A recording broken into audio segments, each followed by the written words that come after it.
Good evening, everyone. My name is Brittany Kerfoot. I am the Deputy Director of Events at Politics and Prose, and I just want to welcome all of you to tonight's P&P Lab event. I have just a few things to go over with you before we begin. At any time during the event, you can click on the green button below to purchase tonight's book straight from P&P's website. And I've also put the link to purchase Harlan Coben's latest book in the chat. It's the very first entry in the chat. A reminder that we're offering $5 flat rate shipping on all orders, so feel free to stock up on all your quarantine needs and buy both of those books tonight. You can also ask either of our speakers a question by clicking Ask a Question, which can be found near the bottom of your screen as well. And you can even vote on other people's questions after you read them so that we can kind of make sure that we answer the questions that you all want to hear the most. And finally, as I'm sure you know, independent bookstores are getting hit especially hard right now. So we have added a donate button to many of our events, which can be found at the bottom of your screen, and it just says donate. There is no obligation at all to contribute, but donations have really been helping keep us afloat. And we're just so thankful to each and every one of you for your support in these last few months, whether that's attending our events or Instagramming or donating or buying books. We're so thankful. All right, let's get to tonight's program. Janelle Brown is the New York Times bestselling author of the novels Watch Me Disappear, All We Ever Wanted Was Everything, and This Is Where We Live. In her latest novel, Pretty Things, it follows two very different women, one a grifter, the other an heiress, as they are brought together by the scam of a lifetime. Tonight's event will be moderated by Harlan Coben, #1 New York Times author of 31 novels, including his latest, The Boy from the Woods. He is also the creator and executive producer for the Netflix television dramas The Stranger, Safe, and The Five. So now please help me welcome to P&P Live, Janelle Brown and Harlan Coben.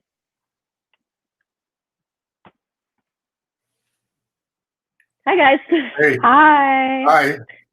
I'll let you guys away. Thanks.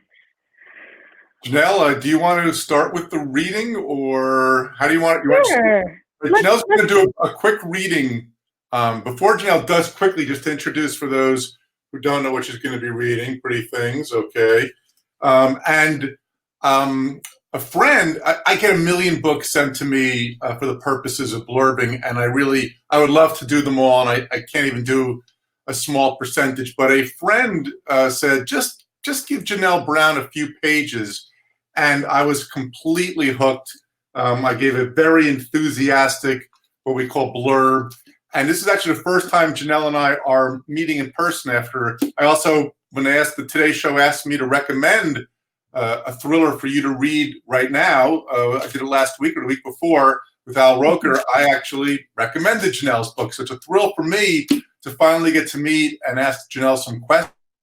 And on that introduction, Janelle, why don't you go ahead and read us a little bit of the book? Okay, well, thank you. Yes, very, very exciting to finally meet you in person. I've been a fan for a long time and was thrilled by your blurb and by your recommendation on the Today Show. So thank you. And I'm going to start by reading a little bit of the prologue, which is the very beginning of the book, obviously. Okay. When a body goes down in Lake Tahoe, they say, it does not rise again. The frigid temperature of the lake, its vast depths, conspire to keep bacteria at bay. What once was human fails to decompose. Instead, the body is doomed to drift along the lake bed in perpetual limbo. Just more organic matter joining the mysterious menagerie that lives in Tahoe's uncharted depths. In death, there is no disparity. Lake Tahoe is over 1/4 mile deep and 2 million years old. Locals have laid claim to a fistful of superlatives. The lake is one of the deepest in America, the purest, the bluest, the coldest, the oldest. No one really knows what's at the bottom of that water, but everyone is sure it's something dark and enigmatic. There are myths about a Loch Ness monster-like creature called Tahoe Tessie, which no one really takes seriously, even though Tessie sells a lot of t-shirts. But deep sea cameras have also captured mysterious fish on the lake bed, 1,600 feet down. Creatures pale white and shark-like, evolved to withstand the near-freezing temperatures. Ah, that's my page. Their blood flowing to a crawl in their veins.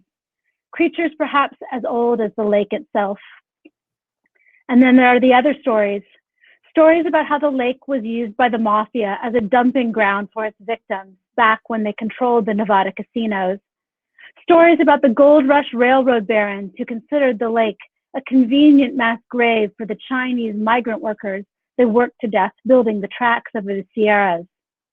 Stories about vengeful wives, cops gone bad, killing trails that led to the lake's edge and then went cold. Kids tell each other bedtime stories about corpses bumping along the bottom of the lake, eyes open, hair floating in permanent limbo. Above the surface of the lake, the snow is softly falling. Below, the body drifts slowly down, lifeless eyes lifted towards the vanishing light until it sinks into darkness and is gone. So that's the prologue. Thank you. Very nice. All right, so what's going to happen is Janelle and I are just going to have a conversation, and you guys can listen in. There's an Ask a Question button on the bottom. If you hit it and ask a question, I will try, especially at the end, to get to it. And you can vote on those, as they were mentioned. So, you know, I don't want to talk too much specifically about the book. I never find that particularly enlightening or interesting. You know, just trust me that you're going to really like it, and we don't want to spoil any of the surprises, because it's after the setup, there's a lot of twists and turns, and what you think is going to, a lot of your expectations are going to be played with, so I don't want to do too much with that. But let me, you know, I'm always curious about the seed. Like, I always say that a book starts usually with a what if. So if you can give me, what is the seed that eventually you planted that kind of started to grow into pretty things? What was the first thought or the first part of it that inspired you to write this book? Yeah, the what if. I love that, because that's the way I think about it too. I kind of started with a what if was really, what if someone was following you on Instagram for reasons that you didn't know and didn't understand, for nefarious reasons? It kind of, to backtrack a little bit, do you remember when Kim Kardashian was robbed by jewel thieves in Paris? Yeah. And so one of the things that fascinated me about that story was how they had found her, which was they had been following her on Instagram, and they had pieced together clues from photos that she had posted about where she was staying and what jewels she had with her. And so that's how they knew where to find her and why to target her then and there. And so that kind of triggered a little what if to me, which was, you know, what if someone was doing that to you? And then I started from there kind of imagining who would be the person who would be doing that. And I'd really wanted to write about a young female con artist for a long time. I felt like that hadn't been really explored very much. And it seemed like there was an interesting character could be created. And so I kind of matched this idea of the young female con artist with the social media watching, and hence Pretty Things was born. So I love that. I mean, that's what I think is a good lesson for anybody who's interested in writing, is ideas come from the strangest places, often sneaking up on you. It's not always what you expect. I mean, if somebody were to say, this book was inspired in a sense by Kim Kardashian. You know, but it is weird. I mean, and the other thing you should do as you listen to us is know that I always say that writers are a little bit like we have the Hebrew faith. If you ask 10 of them how they do something, you'll get 11 different answers. But I love that. It's that small moment. Yeah, and I find the Instagram, you know, as you go just online, when people wonder if technology is hurting us or helping us, but if you're writing in the current day, it has to be, there's so much new stuff out there. And watching those Instagram influencers, I'm always wondering too, like, what is the life behind that? What is going on with them, right? Is that sort of what you're doing with it? Yeah, well, you know, it's funny because I started really with the character of Nina, who's the con artist, and I dug into her first because she was really where the genesis of the book was, and I knew she was going to be following someone who was an Instagram influencer, and so, but I had to kind of back into Vanessa because she she was the victim, and but I knew I wanted to get into her head, and it would have been really easy to write an influencer character who is one-dimensional, right? It's really easy to kind of sit and look at some of these people on Instagram and be like, what kind of a person are you? You're so privileged, and so like your life seems so strange and lived for the cameras. And so I knew I wanted to flip the script at some point in the book and get into her point of view. And she had to become a character who was as interesting as Nina was. And, it's hard to create a character who's as interesting as a con artist. So I had to spend a lot of time really thinking about who Vanessa was going to be, what her tragedy was going to be, what her issue was going to be, and how to kind of make her empathetic.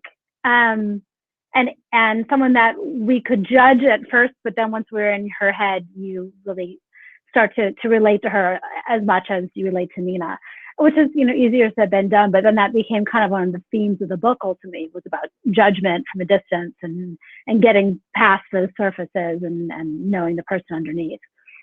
Well, it's interesting because how long was the book opens with Nina? But how long you're with Nina a long time before we moved to Vanessa's viewpoint, aren't we? It was almost I was sort of like jarred for a moment that we were, because I thought the whole book was going to be from Nina's viewpoint, but it's fairly deep in when we first started getting to Vanessa, isn't it? Yeah, it is. I'm actually looking at the page right now. I think it's about it's on page 113 out of 500. We're reading 113 pages from one, and now all of a sudden, we're switching, right? And then you gave Vanessa quite a long stretch. So beforehand, so we have the idea, we're starting to develop it. I'm always fascinated by getting under the hood, and I think most people who are listening to us are. So how much did you know when you started? First of all, are you an outliner, what they call an outliner, or a pantser? I'm a pantser. You're a pantser. I'm a pantser. So for those of you who don't know what these terms are, in the writing world, there's like the seat of the pants writers and then the people who outline everything.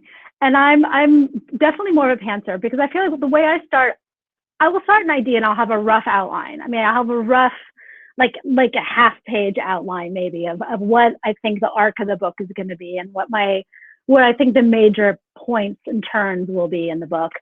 But then I kind of sit down and start writing the character. And as the character comes to life, I feel like everything starts to change. And the story starts to reveal itself, because as I get into each chapter or each section with the character, like their voice becomes real, they become real people, they start taking actions that I really hadn't anticipated. Or I'll be writing a section, I'll be like, God, something needs to happen here that I hadn't really thought of, I hadn't planned out. What would this character do in this moment? And that suddenly opens a whole new can of worms. So I kind of start with an outline, then I pants it for a long time. And then usually what happens is I get to like a halfway point with the book and realize that I need to start really detailing the outline a little bit more and getting more thinking about how it's all going to work. Because at a certain point, if you're like seeding clues here and you have twists here and things that are unrevealed, you have to start making sure it all fits in a coherent way. So you have to start writing it down and at least I do, arcing it out a little more clearly. And then, so really what happens is about like halfway, 2/3 of the way through the book, I really do a full outline to get to the end. But then, of course, it gets to the end and the end changes as I'm writing it. So I don't know. What about you? How do you do it? Well, do you know the ending before you start? Ish. I would say I have an emotional ending. I know that where it's going to end emotionally and what the final movement is going to be for the characters and where they need to land. The exact details of how it's going to end often change en route. So I fine-tuned this ending a couple different times and pulled it back in different ways, tried a couple different things before it made sense for the characters. So I don't know, how do you do yours? I'm curious. It's not that, it's somewhat similar. I always know the ending. I mean, I know, though interestingly, or not, maybe that's not interesting, but in The Boy from the Woods, there's one thing he does on the very last paragraph or page where I wasn't sure if he was going to do X or Y until I wrote it. I suspected he was going to do what he ended up doing, but I left it open because I wasn't sure he was going to do what he does on literally the last paragraph that before I started. Other than that, though, I know kind of know who did it. I know why they did it. I know where it's kind of going. I compare it to a journey. So if I'm in New Jersey where I live now and I'm traveling, so it's like I'm traveling to LA. I know I'm going to end up in LA, but I think I'm going to take Route 80, but I'm not. I'm going to go off on side roads. I may take a detour in Tokyo or take the Panama Canal, but I always pretty much know I'm going to end up in LA. And one of my favorite quotes on writing is from Elle Doctorow, who said that writing is like driving at night in the fog with just your headlights on. You can only see a little bit ahead of you, but you can make the whole journey that way. So I can kind of see maybe a chapter or two ahead. I know a few places for sure that I'm going to stop on this particular road. I outline a little bit as I'm going along, but like you were saying, which is really, I think when a book comes to life, and again, for those who are listening, when a character doesn't do what you wanted them to do, when you say, oh, this scene's going to work like X, and you put these two characters together, but one of them doesn't behave as your plot wanted them to, that's when the book starts, don't you think, starts to really come to life for you? Yeah, no, that's, for me, that is the most exciting moment. That's the aha moment, when the characters start becoming real, like, and you can't control them anymore, and you realize you can, obviously, right. You're an author, but you start feeling like they've taken on a life of their own, and something has sparked in this way that is exciting and unpredictable. And I love those moments of unpredictability as an author, when I feel like I've surprised myself. My characters have surprised me, because it means that if I'm surprised, my readers are going to be surprised, and right. That's what I want. You know, I want readers to not know what's going to happen at every moment, or to feel like there's a sense of originality and uniqueness in what's happening on the page, and that is really what you get when your characters are surprising you. Right, and I think both of us are trying to say this not in a, I hate the precious way. It's like God comes down and the characters take over. And I mean, stop that bullshit. So that always annoys the hell out of me when writers start talking like that. But yeah, I mean, I give a sort of joke example. In an early book, I was doing a book with a guy named Myron Bolitar, and it was sort of a comic scene where he's going into one of these sort of no-tell motels. One of these motels that have like a sign saying "now featuring towels." That hourly rate kind of thing. And he needs to get information from the guy behind the desk. And in your head, you're already writing the scene, right? The guy's going to be behind bulletproof glass. He'll have a ripped T-shirt. He'll give him $50, and he'll move along. But when Myron went in, the guy behind the desk was like in tails. And even though it was a crappy hotel, he took his job so seriously. It was like, if you're going to commit an indiscretion, we want you to do it in class and comfort here at the bullshit motel. And it gave, besides giving the scene a comic dimension, it made it that Myron couldn't just pay him off and get the information easily for me. He had to come up with something. It's a crude way of a crude example of how that works with your characters, not always doing what you want them to do, which always makes the book better. So exactly. The book came out how long ago now? About 2 or 3 weeks ago, a month? 5 weeks ago now, April 21st. Has it? And how weird, because we both had this, so I want to ask you about it. What's it like to have a book out now when you can't go to a bookstore? Happy to have people here with us right now, though I can't see any of your beautiful faces. So I mean, do you enjoy the touring part? I mean, I do. I mean, I have mixed feelings about this because, I miss the travel. I miss going into a bookstore and meeting the booksellers, meeting fans face to face, having a conversation, having that kind of visceral, physical sensation of like, there's your book on the table, you're seeing someone pick it up, bring it to you, you sign it, you have a conversation. So that part I really am sad about missing. That said, this has actually been great because the Zoom event, you're not able to see people face to face, but there is this ability to connect with people all over the country that you can't get when you're making stops in specific towns, right? And I have really just embraced the social media that I criticize in my book. I'm on Instagram all the time. I'm on Twitter. I'm on Facebook, not as much, but and I am connecting with readers that way. And that has, I've decided to just go there, and have been really kind of in awe of the community and the support that I've felt there from both readers, bookstores that are just online. So, there's been pros and cons, but I do really miss going into a bookstore. I'll tell you that, and leaving my house. It's a weird, I do like looking at the faces, and I always say this is one of, when you write a book, a writer without a reader is a man who claps with one hand. So without you guys, the readers, to me, it's not a book. It's Berkeley's tree falling in the woods if no one's around to hear it, doesn't make a sound. If you write a book and no one reads it, it's therapy, but it's not a book. Book is about communication. If no one reads, when you read pretty things, and Nina and Vanessa will come to life in your head, different from everybody else's. You have a one-on-one thing going on with Janelle.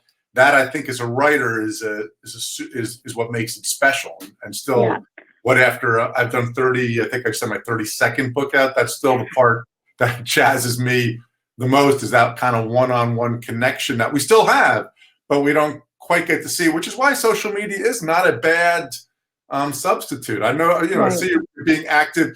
We are not and people think anybody's comfortable with that kind of promoting themselves. We're not, especially writers. We're natural introverts. Yeah. So it is hard for us to get out there. So we do kind of appreciate when people are kind to us. I know. Well, and especially right now, and it feels very strange to be self-promoting in the middle of a pandemic. And especially my book came out like in the absolute height of everything awful happening in New York. And so I felt so strange going on Twitter, and it'd be like, my grandmother died, I just lost my job, and like, buy my book, but people were really nice about it. And that is, I would kind of apologetically say, I have good news, sorry everybody. And everyone would be like, no, we want good news in the middle of this. We want something to feel good about. And that helped. So it really, is nice. Well, it's much more satisfying than somebody who said, I'm stuck at home with this pandemic and your book took me away from it for a few hours. Yeah. That's the flattering as it gets. So, this is all we do. I mean, my wife's a doctor, so she's actually doing something, but I do feel like this is all we can, and we're trying to contribute. So exactly. Like helping people escape. I mean, certainly I know that when I've been reading books that have really helped me in the last 6 weeks, it's the books that have taken me out that I could actually like get lost in. And for a couple hours that day, I wasn't thinking about crisis or the end of the world or how I was going to homeschool my children or what I was going to do about summer camp. Oh my God. How old are your kids? 8 and 10. Oh, so that's tough. Yeah, my kids are older. Yeah. Yeah, so they're doing well. They've been great, but man, they're on the iPad an awful lot these days. So yeah, so who cares? Right. Yeah. So have you been able to write at all? The first month, I could not write fiction. I just could not get in my head that way. I worked on so I'm working on some screenplay projects, and so I was working on that, and that for some reason I was able to click in there a little bit more. But in the last, we're on week 12 now, I think. On Friday, have been locked down. I feel like in the last 3-4 weeks, I've been finally able to get back to writing fiction again, which I'm sure my editor, if she's here, is happy to hear. She lurks sometimes and she's listening and I'm writing, I promise. I don't know. I feel like the first month there was so much crisis going on that it was really hard to focus for more than a minute at a time. So even on a practical basis, it was a similar thing when 9/11 happened, where it was hard for me to care. Part of it is that I have to really care about what these characters are going through. Yeah. And if people we know are going through worse, it just makes it harder to get in that space. So I had pretty much the same thing for 3 or 4 weeks. I was working on screenplays and some of the TV stuff, but then I went rip roaring after that. When I finally did get into it, it was a wonderful escape and a way of getting away from everything. You know, it's Yeah. just we live in weird times, as we know. I love this cover. Do you know anything about I don't know if this is not a question I ask very often, because we usually have. Did you have anything to do with this cover? Because usually we don't really have much to do. You know, I've been lucky for my last 2 books. They've sent me covers, and you know, it's always that moment when they send you the cover and you click on the email. The cover line is, you know, here's your cover possibilities, and you click on it and you're like, oh, what is it going to be? And so I clicked on it and they had 4 covers for me to choose from. And I was immediately like, oh, I can live with this. I'm very happy. And there were 2 covers that we were trying to decide between and went back and forth between. And this was ultimately the one that won out. And, you know, we made some tweaks to it. I made, you know, gave a little bit of input, mostly about font and the exact jewelry that should be on the cover. But yeah, they did a great job. And, you know, one of the things I've been loving the most is on, so, you know, it's all this jewelry on it, right? And on Instagram, people stage beautiful photos of books and these tableaus. And so there's been tons of people creating these tableaus of my book, like in all of their piles of jewelry. So they'll like drape jewelry all over my book. So I've been like reposting all these bling photos, but it's really evocative, and I think people are drawn to it. So I feel very lucky I got a really good cover this time. You know, we get these, sometimes they give us choices like this, and we start studying it like it's the Talmud. And the truth is, I always think, what did I like immediately? Because you guys aren't looking at it that long. You're looking at it for a second or two. It either is drawing your eye and you're picking it up, or it's not. And I'm noticing some small detail on the left or the right, and that never seems to work. This time, though, I had a strange thing. I loved the cover we had. I loved it, but a lot of the big stores didn't like it. Oh, really? That's interesting. They didn't think it was thrillery enough. And so, you know, you want to be, but in the end of the day, a cover is to sell the book. So if a major person, I don't remember, the Target or Costco or whoever it is, says, this cover's not working for us, you kind of have to listen to that. You know, you have to, can't just be I don't care what I like. It's really what they think is going to get somebody who is maybe looking at the free cocktail franks to pick up the book and, and maybe take it home with them, which is disappointing. Exactly. My book came on March 17th, so I think like March 14th or whatever, 13th is when we really started to lock down. I think when the first shocker for me was when the NBA announced they were canceling all their games, and we may look back in history and thank the NBA for leading this, because it was a Thursday or Wednesday that the NBA did that, and I already canceled the tour the day before, but all of a sudden all the stores and everything kind of shut down. And it's a you know, not to make a plug for them, I am making a plug for them. If you can help out your local independent in any way, shape, or form through donations, or just buy a bunch of books. And buy a bunch of books, send it to them, or, you know, have them shipped to you, have them shipped to friends. I told a couple of independent stores, here's my credit card, buy 5 of mine and do whatever you want with them. Just get them out there to different people or anything you can.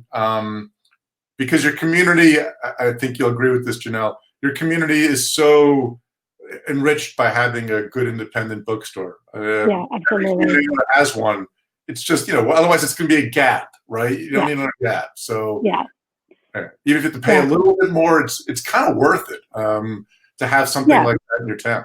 Don't you think? You're basically paying for culture. You're basically, you know, it's helping you, the extra, $3 for shipping, or you know, that you have to pay to get it. And some actually independent bookstores have not been charging shipping. I know Books Inc. in the Bay Area has been doing free shipping, and they're a wonderful local independent bookstore. They have stores all over the Bay Area, and they have free shipping. So when I know people who are like worried about that extra $3, $4 of shipping, I'm like, Books Inc., they'll ship it to you. But I've been buying stacks and stacks of books from Skylight, which is my local bookstore, and I have so many books now. I'm like, my TBR is like that high. I'm like, I have to get reading quick. How long did it take you to write the book? It took me about 2 years. Really. I mean, it's hard for me to, it's always that moment where it's slow, and then all of a sudden it rushes out at once. So I feel like there was kind of a year of feeling things out, and then a year of really like rushing in. So is your target to be a once every 2-year author? Is that sort of what your target is? Or do you hope for I know that my publisher would love that for me. I feel like maybe more like 3 is realistic.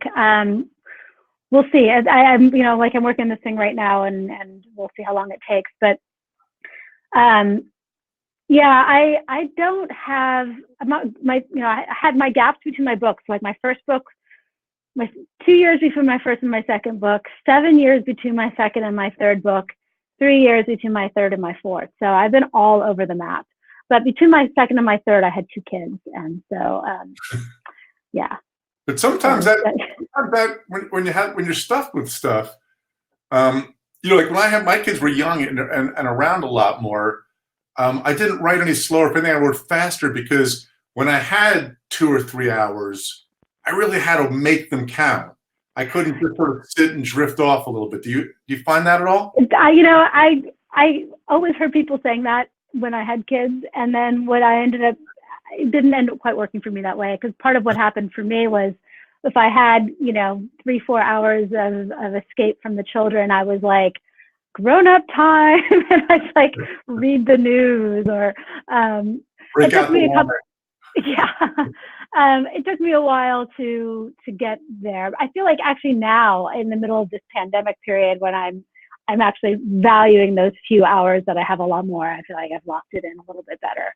So I'm a little more focused than I was back in the early days when I was also sleep deprived. And so do you also, you're mentioning that you take a bit to sort of let it gestate and think about it before it comes out.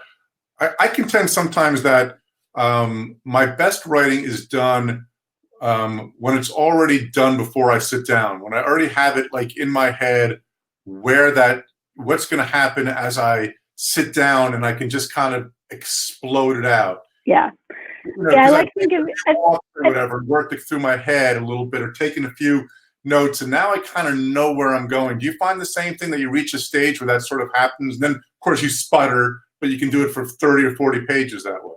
Yeah, exactly. I feel like there's a long gestation period, and then it's kind of like giving birth, and that's a terrible metaphor. God, I'm just like gonna start going into detail. No, but yeah, it definitely it kind of sits in my brain for a long time, and then once it finally breaks free, it really comes out fast. My favorite way to write is to actually leave town. I'll do writing retreats, which I can't do right now, which is really terrible.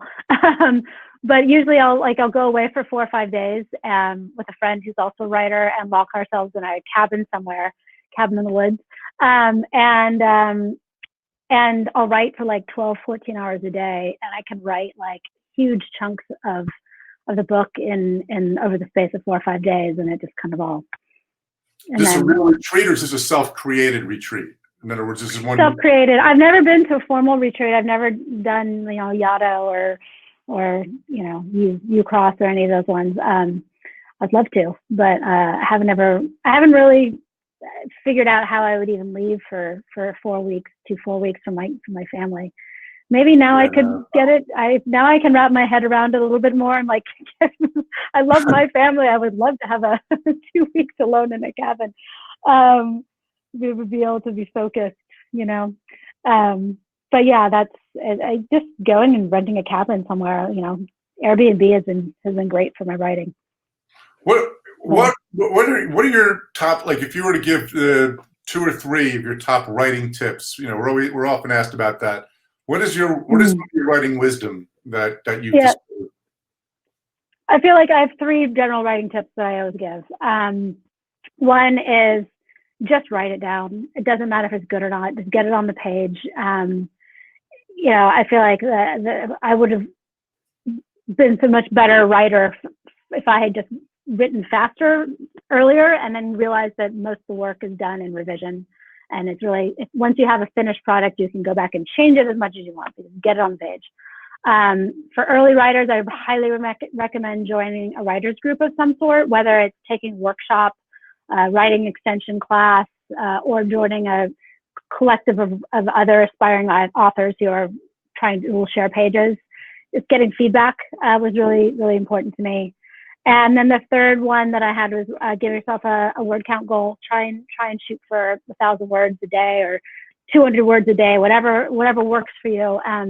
Because giving yourself goals is, I'm really deadline focused and goal oriented, and it helps me a lot. So, do you have any of that? You're deadline focused to be adversarial for a moment, and yeah, you're not sure when your next book is. You took 7 years. One book. I think one of the reasons I have found this is, again, I write faster, of course, than most, but I've been on a 1 a year schedule that sometimes I do more than that, and depending on what projects I'm doing. But by making myself do that, what I have found is the kind of in my case, individual, it's the goldfish bowl effect. If you give me 12 months to write a book, 14 months to write a book, 18 months to write a book, I'll write the same book. It's just going to take me longer. It's not going to be any better. That's my sweet spot. I take about 9 months to a year to write a book. I have a book out March 17th. I'll have a book out next year, third Tuesday in March or whatever. Do you buy into that at all or no? No, I do. I absolutely do. And deadlines are great for me. And part of the reason why it took me 7 years to write the ones in between with my kids is I didn't have a deadline. I didn't have a contract. And so I was kind of writing it for myself, and I was just taking up all the time to fill up all the space. And then I sold that one, I got a 2-book deal, and Pretty Things is the first of those 2 books. And I got a deadline, and I hit my deadline. I got it right in when they told me to. So they told me when to turn it in, and I worked towards that goal. So I do have a book due early next year, and I'm going to try and hit that goal. I just, I hate overpromising right now in the middle of a pandemic. I feel like you said your editor's here, or she can watch it later. So I'm pinning you down for it. I mean, part of it also is, and I don't know how you feel about this. In a larger sense, one of the things I contend is, life's about balance, right? You're talking about family or relationships or whatever else. If I'm not writing or producing something or feeling like I'm making headway, no matter how good everything else is, my life's a little bit out of balance. Do you feel that way at all or not? Absolutely. I know that I started feeling a lot more human during this whole pandemic period when I started writing fiction again. I had the first day when I sat down and I wrote, and I looked up and I was 1,500 words later. I was like, oh my God, I can't believe that just poured out of me. And I was like, I felt good that day. I felt great. I mean, the days when I feel like the words are coming forward and I'm moving towards something, and I see it materializing, and I feel like who I'm supposed to be. I feel like what I want to be, or who I really am. So that's a great way of putting it. I love that. Who you're supposed to be. It's like a little bit like, if you do an exercise program, if you skip it that day, you always just in the back of your mind, it's that raised to the 10th power in a sense, because it's what you identify yourself as. You're trying to produce something. I mean, it is something, I guess, I'm always suspicious of anything magical about writing, or when you're talking, or like that it's magical, but I need to, if I'm not moving forward, and I'll go in spurts, but if I'm not feeling like I'm progressing, I'm in trouble. I get I feel listless and lost and guilty. Yeah, just almost depressed and I have this ennui where I just feel like I'm just kind of floating through life, and I don't really have a purpose or a focus. And it may sound overly bad, but good. If you're listening to that, if you don't feel that way when you don't write, you're probably not going to be a writer. Not to be mean, but if you're not somewhat tormented when you're not writing, feeling guilty, feeling insecure, feeling like you suck. I mean, I always say only bad writers think they're good. Do you agree with that? Yes, I completely agree. I mean, I know very few writers who have strong egos, who feel like they're every book that they've written is a masterpiece, or that they're constantly right? on it. They're like, they're a bunch of insecure. We are an insecure, neurotic group, most of us. So, when you finish a book, you think you'll never write another one. You'll never have an idea again. yeah. Stores closed. And I've written 30-something books, and I still feel that never kind of goes away, those fears. Oh, God. I was hoping you were going to say it goes away eventually, 32 books later. Yeah. I actually spoke to Stephen King a little bit about this, and I know he still feels that way. And if Stephen King still feels that way, no, then we're all in trouble then. We are all pipers in comparison. How do you have any? And my guess is you can answer probably just it's more instinctive. When you're writing a book like this, do you have any suspense tips? I mean, this is really a thrill ride in a sense that I think most of the people who will try it won't be able to put it down. I read it, I don't know, maybe 2 or 3 days tops. I ripped through it really, really quickly. Is that just come, you're just telling the story, or do you say, ooh, now I need this, now I need that? I mean, I'm kind of just telling the story. And this is where I am going to sound egotistical. Is it just kind of feels right, where it just kind of comes naturally, where I feel where something needs to happen. I kind of came to suspense very sideways. My first 2 novels were not suspense novels, and my third novel was Watch Me Disappear, was the first one that was a suspense, and I didn't write it intending it to be a suspense. It just kind of came out that way, as a mystery. And so this was the first novel that I really wrote thinking they asked me to write another suspense, and I was like, yeah, I really enjoyed watching Watch Me Disappear, even though I didn't really know what I was doing. We'll write a suspense novel, and I wrote this thinking, okay, this is going to be a suspense novel. But I didn't really think about structure in any strategic way. I never read any books about how to structure a suspense novel. It was mostly about reading other people's books and thinking about how they crafted what they did, and then just feeling it out, where I just had this natural sense of something needs to happen here, and I'm feeling like there's a momentum gap, or I'm losing my own interest. Something needs to happen. So it just kind of feels like organic. I don't know how I do it. I really don't. I'm going to tell we're talking one more quick subject, and I'm going to open it up to the questions. I see 3 questions down. If you ask a question, if you have more, please add them. But let's talk about something I know people are always interested in the process of editing and rewriting. How much rewriting do you do? I always say all of us do a lot of rewriting. We have that one friend that doesn't, but we all hate him, and we don't like his books very much. Do you tell me about your editing and your rewriting process? How do you write? I rewrite a lot. I feel. Do you rewrite as you go along? Yes, I rewrite as I go along. Usually what happens is I'm writing, and kind of things are coming to life. I have that kind of aha moment that I was just talking about, where a character suddenly sparks into life, or I realize that something needs to happen at this moment, and the book takes a turn that I maybe didn't anticipate. And when it does, I realize that everything up to that moment now has to be changed so that this moment really makes sense in a more clear way. So I'll backtrack and revise up to that moment, keep going forward, get to another aha moment, backtrack, revise again. Sometimes I'll get halfway through and realize that I need to change the direction and have to do a major overhaul.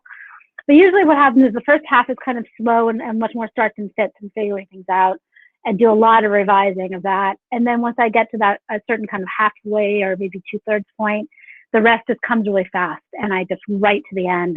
And then I have a draft, and then I get some readers, and I go back to the beginning and I revise based on the notes that I get from my readers.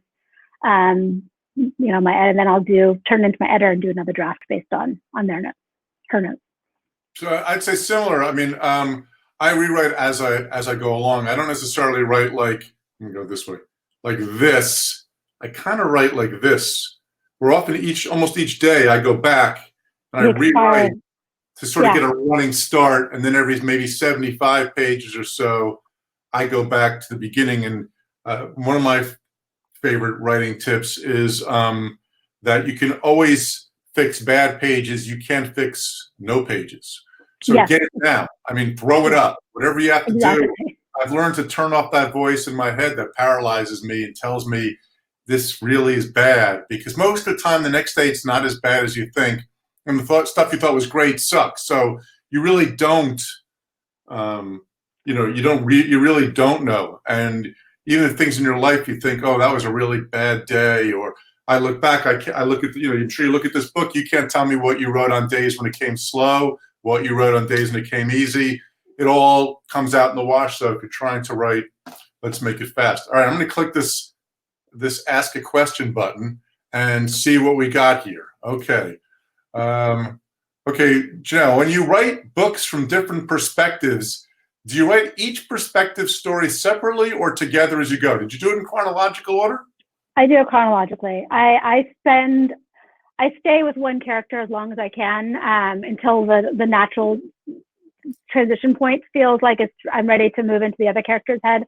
I think if I wrote two characters simultaneously, like if I moved back and forth in the middle of I would probably feel schizophrenic. I feel like I get into a character's head and I'm really with them until the moment where I'm ready to change the other one. So. All right, second question here. My family had a cabin in Lake Tahoe. When I was growing up, it was a great backdrop. The story reminded me of many childhood memories, minus the jewelry thieves. What made you choose Lake Tahoe? Yes. So my family had a vacation home there when I was growing up. My grandparents owned a place on the lake, and I spent a lot of time there. And in fact, I got married there. My husband and I got married there. And I've always wanted to set a book there. I think it's just one of the most beautiful places in the country, and so kind of evocative and has such an interesting history. So I've been kind of waiting for the right book to set there, and this one, when it first started coming to life, I was like, Tahoe. This is my Tahoe book. Is there a house you based it on? Is there a real house you based it on? Sort of. There's a couple of states on the west shore of Lake Tahoe that I used as inspiration. One's called Airman Mansion and another one called Viking's Home. And I took those and kind of blew them up and made them much bigger and much grander and contemporary. They're both no one's lived in either of those places for years, and they're both national parks now. But that was kind of the inspiration. I'm sort of a sucker for it used to be sort of a subgenre years ago, the girl who inherits the big house in the middle of nowhere, which isn't exactly what happens, but there's a feel for that Rebecca-ish kind of exactly woman living alone in this big old mansion that I think helps bring the story to life. It was really cool, and then adding Lake Tahoe as the place rather than the sort of normal spot for that, I thought was really kind of cool. Thank you. Yeah, definitely. Rebecca was something I thought about a lot when I was working on this. We all think about Rebecca a lot. Who couldn't? It's so good. And we've always lived in the castle. Which, have you read that one, the Shirley Jackson? Yeah, I was like the creepy kind of falling. Yeah. Do readers ever surprise you with what they see in your books? Yes, all the time. I have people with this book, I don't want to give anything away, but I've had a couple of people who have asked me questions about the ending where they had this whole idea of something that they thought was happening with Vanessa. And they're like, is that what you meant? I'm like, no, but that's fascinating. And I love that that's where your mind was taking you, and you were going on your own journey with my characters and kind of experiencing this whole different story that I didn't even intend to write, which it's really exciting when you realize people's imaginations work that way and that they're bringing your characters to life in a way you didn't actually even intend, but your characters feel real to them. That's kind of exciting. So. Yeah, it's almost, sometimes I come up with things I wouldn't have imagined on an LSD trip, but it's cool. Yeah, I love that kind of thing. Exactly. All right. How many of your ideas result in a novel? And how many do you reject? How do you know if you have an idea that will work? Ooh, that's a good one. I mean, I'm sure you've got 32 of those. So I've only produced 4 books now. Most of my ideas go in the trash. I feel like most of my ideas just don't come to life. It's more like I'll have a little idea and I'll it'll be back here and I'll be thinking about it, but it just won't spark into anything. Right. I've started and thrown away a couple novels that just didn't work. Kind of between my second and my third books, there's a lot of ideas that ended up in the trash. But most of them, once I start writing, once I get past 10,000 words, it's on. I'm committing to it, and I'm going to try and make it work. And even if I have to revise the book radically to make it happen, I do. So I don't know. How about you? I can't even imagine having that many ideas as you already do have. I mean, very much the same, where an idea is not a book. That's the hardest part to understand. You may have a fantastic kind of opening or tease or idea, but it does not come to life. And I think, again, I'm constantly in my head asking, well, what if this, what if that? And then sometimes, in the case of The Boy from the Woods, I was just taking a hike in the woods, which I hate to do. It's like there's no store, there's no bookstore to walk through, there's no Starbucks. After a while, it's trees. I get it. Trees, another tree. How great, another tree. And I'm bored, and my mind's wandering, and I saw a boy, I would say around 6 years old in there, and I thought, what if that 6-year-old boy right now just kind of came out of the woods? And he said he always lived there, had no memory of anything life before, no memory of parents, nothing. And 30 years pass, and no one ever claims him. I mean, no one ever says, he never finds out where his parents are, and now another kid goes missing in the woods. Mm-hmm. And for a long time, I didn't really do anything, but that just it wouldn't leave my brain. And then I had 2 or 3 other ideas involving things, and then I've always found it's like 3 or 4 or 5 things that all of a sudden start to come together. Yeah, exactly. It sound very quick to say that. But like you were saying, you had a con woman. You kind of thought about cool old houses in Lake Tahoe. You thought about a woman who maybe is, an Instagram influencer. And then, so you have these 3 or 4 things, and it's like, well, none of those are a story or an idea. And eventually you kind of came up with something, right? Yeah, exactly. I feel like the ones that are books are the ones that stay with you. That's something that, like, even if you don't really know what it is yet, it's still stuck in your head. And then something else kind of comes into your head and adds to it, and suddenly it's building into something more. And then, all the different things start to congeal and become a story. I feel like I'm kind of all kinds of weird metaphors today. Pregnancy, congealing.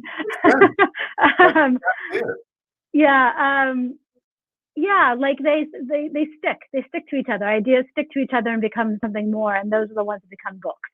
Yeah, it's like they seem like they'll have nothing. The book before this was called Runaway, and I was like, all right, I want to write about a cult. I also want to write about this person disappearing in Central Park. I want to write about drug abuse, and I want to write about DNA, those new genealogy, DNA, Ancestor.com type stuff, all different. And all of a sudden, I came up with something that would be able to put them all together. And again, this takes sometimes weeks, months, however long it takes. Years. All right, I'm going to do one more question, and then we're going to wrap it up here. How did each of you get interested in writing screenplays? It feels natural for a lot of books to transition to movies or TV shows, but it's likely a lot more complex than the public knows. Mm-hmm. Now, this one is being made, or it was sold or optioned, or? Yes. Tell us about it. So I sold this to Amazon, and I'm producing it with Nicole Kidman's production company, Blossom. She's gonna play a role, and I am actually currently writing the pilot for it. And yeah, I mean, I have adapted my stuff before. Nothing's made it to the screen yet. So the things are still, Hollywood is slow. We'll see. But my husband comes from film, and so when I moved to LA 20 years ago, oh my God, how'd that happen? 18 years ago. I spent a lot of time reading screenplays and learning about film and now the TV world through him. And I always loved the world. I love TV. I love shows and movies. So learning how to write a screenplay was really fun, and thinking about my books and how you take a story that is, a book is about, in what's happening on the interior of a human being, and taking that and making it exterior is a fascinating process, Right. Yeah. And so I've really enjoyed doing that. It's almost like taking the world that I've created and then pivoting it and looking at it a different way and thinking about how to write it a different way. it's really fun. I really enjoy doing it, and hopefully something will eventually, hopefully Pretty Things will be on the screen in the How year. many? You know how many episodes, or just it's not going to be. The intent is not a movie. The intent is a TV A series. A series, yeah. Working on that right now, probably 8 to 10 episodes. So, what about you? You've got God, how many shows do you have under your belt now? I mean, but for years I didn't. I mean, for years I went through years and years. I went through tremendous frustration of trying to set things up, and then it didn't happen.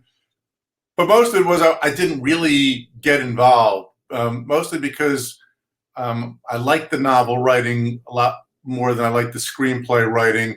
And I just knew too many stories about writers who had gone, novelists who tried to come and conquer Hollywood and just got destroyed and eaten up and never wrote again. And I didn't want to be that guy. That's why most of my stuff also is taking place overseas. I have a lot more control. Right. It's a lot more fun.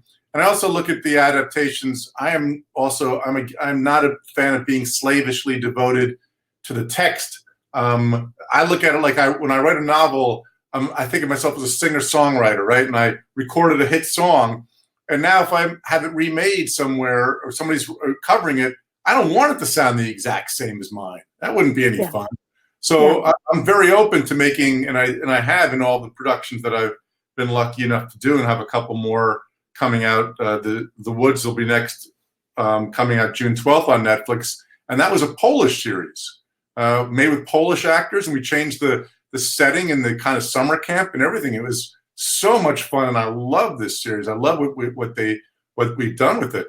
But I agree with you. It's a fun world. For me, I had to be, I reached a stage in my kind of book writing career when I had a little more power and say, and I've worked well with a couple of mostly Netflix, and so.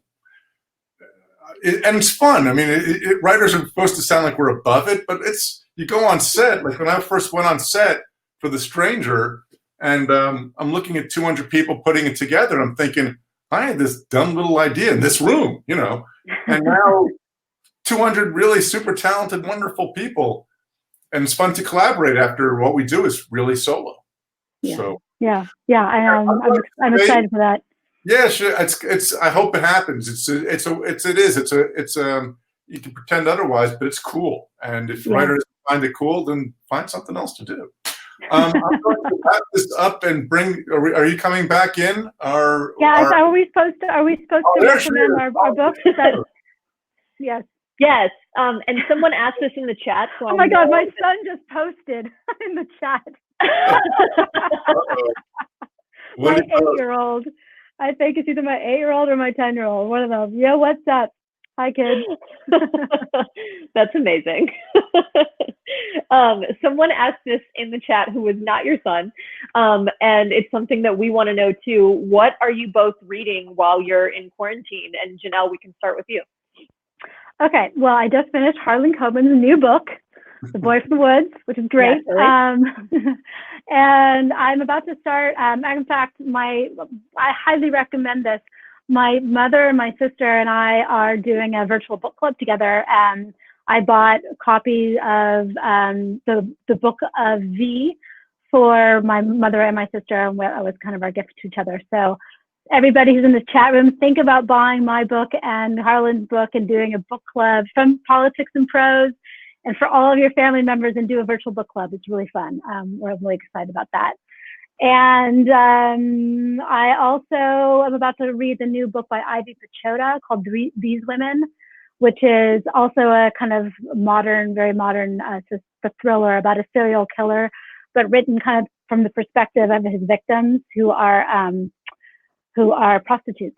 So it's kind of like an inverting of a serial killer. Oh, that sounds great. So, I'm excited about those two books. So, right now I'm reading The Splendid and the Vile by Erik Larson, about Churchill and the Blitz, about leadership and unity, something that is important for us all to read right now, I think. No kidding. He's great. Erik Larson's written a lot of great nonfiction books, and he's one of I don't read much nonfiction, But when I do, I read him. I just downloaded Michael Connelly has a new book that just came out, I think Tuesday. So Michael is a good friend of mine, and of my colleagues, one of my favorites. So I got Mike's new one. I have John Sanford's new one, and oh my God, I'm gonna just Francesca Seratinella.